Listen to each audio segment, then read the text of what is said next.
Welcome to Honeybee, real stories of love, lies, and betrayal, where every truth stings. Let's begin.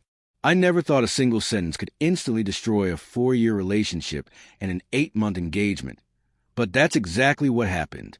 My name is Honey Tommy, and this is the story of how my fiancée's ultimatum about her parents' mortgage opened my eyes to the fact that I was about to marry someone who viewed love as nothing more than a transaction. It all began in the summer of 2020 at a mutual friend's housewarming party, where I met Stephanie, the woman who would later become my fiancée. She had moved to the city the year before for a job, and that night we ended up talking on the back deck while everyone else was inside playing beer pong. Stephanie immediately stood out. She had this lively energy whenever she spoke about things she cared about. At just 24, she carried herself with a maturity and focus that really impressed me. I was 29, well-established in my software engineering career, and ready for a serious relationship. We started dating regularly that fall. She blended easily with my circle of friends, and I got along well with hers too. By the following summer, she was spending most weekends at my place, since my apartment was larger. Everything felt steady and natural. We had conversations about the future, the kind of home we'd like, and how many kids seemed reasonable. Stephanie was highly organized, almost to the point of obsession. But one thing I noticed was her constant worry about money. She earned a decent salary as a marketing coordinator and didn't have significant debt. Yet she often brought up her parents' financial struggles. Usually it was about them skipping vacations or avoiding expensive family events because of costs. By our 3rd year together, I began seriously thinking about marriage, even though I couldn't shake the uneasy feeling about Stephanie's relationship with money. As I approached my 32nd birthday in April 2024, I realized I didn't want to wait much longer. I'd always planned to marry before 35, and in most ways Stephanie and I were a good match. So I started planning a proposal. Stephanie's 28th birthday was coming up, and I knew she preferred something meaningful rather than flashy. I put together a picnic with all her favorite foods. The ring I chose was a simple, elegant solitaire, tasteful, but not over the top. When I got down on one knee at our favorite lookout spot, Stephanie's whole face lit up. She said yes before I could even finish asking, and we spent the rest of the day excitedly planning our December wedding. That should have been the happiest 8 months of my life. Instead, it turned into a crash course in spotting emotional manipulation. Wedding planning began immediately. We chose December 14th as our date, leaving us 8 months to organize. Stephanie dove in with her usual intensity, spreadsheets for guest lists, vendors, and budgets. My parents generously offered $12,000 to help. Stephanie's parents couldn't contribute, but I didn't think much of it. I covered the major expenses, the venue deposit, photographer's retainer, catering down payment, all on my credit card, which I paid off monthly. But Stephanie was constantly anxious about money.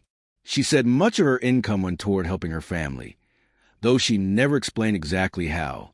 When she asked me to cover extra costs, I didn't hesitate. As wedding planning went on, I got to know her family better. Her dad was 55 and had recently retired early from his insurance job. Her mom, 52, was retired as well.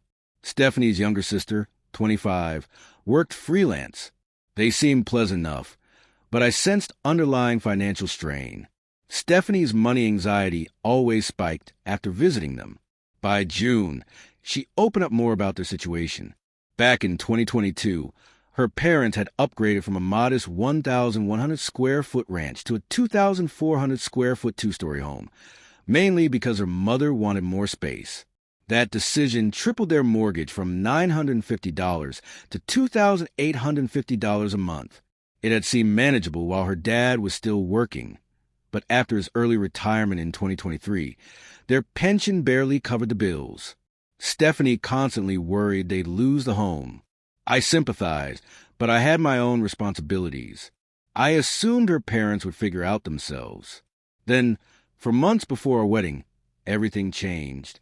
Stephanie's family was hosting a gathering, and I'd been invited weeks earlier. I was excited since I hadn't met many of her extended relatives. The house was stunning.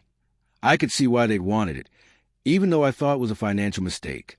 About 20 relatives attended, all friendly and welcoming. The atmosphere was warm and cheerful. But later, I noticed tension. Stephanie's mom pulled her aside for a serious talk in the kitchen.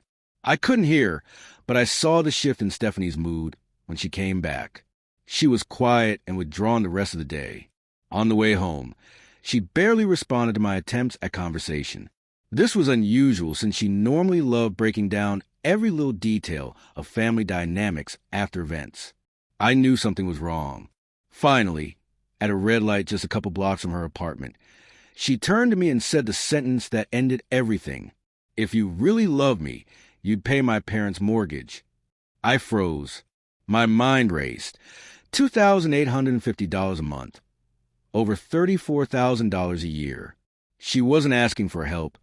She was testing my love with an ultimatum disguised as a romantic gesture. She knew my obligations, but wanted me to shoulder her parents' financial burden. I just nodded and said, "Okay." I couldn't trust myself to say more. The rest of the ride was silent.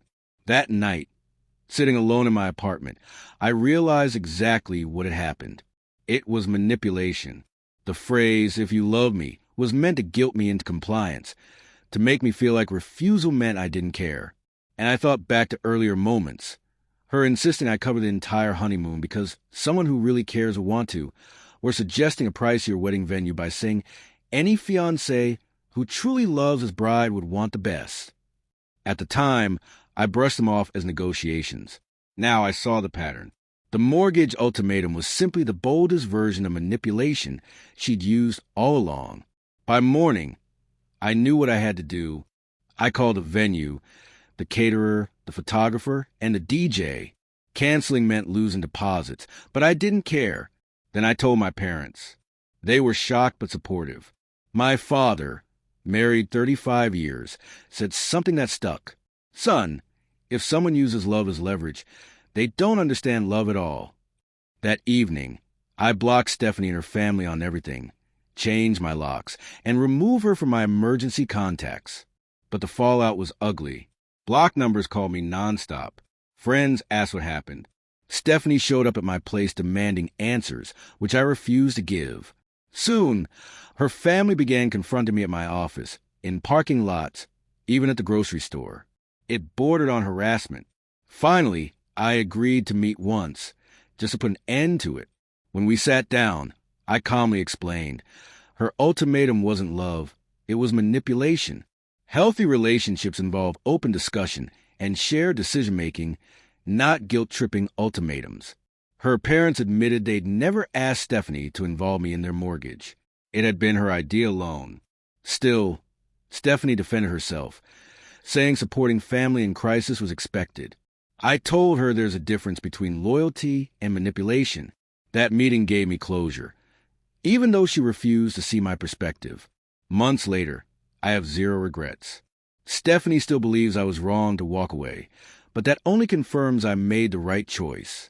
Real love doesn't demand proof through financial sacrifice. It doesn't weaponize guilt. The woman I thought I'd marry never understood that, and I'm grateful I saw the truth before saying, "I do." Sometimes I wonder, what if I had agreed to pay? Would we be married now? Would her family be grateful? But I know the truth. Giving in would have shown her that manipulation worked.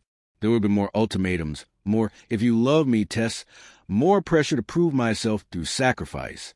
That conversation at the red light saved me from years of financial strain and emotional abuse dressed up as love. And it taught me a lesson I'll never forget. When someone uses "if you love me" as leverage, pay attention. Real love never uses guilt. It communicates honestly, respects boundaries, and supports without ultimatums. I learned this the hard way, but thankfully before it was too late.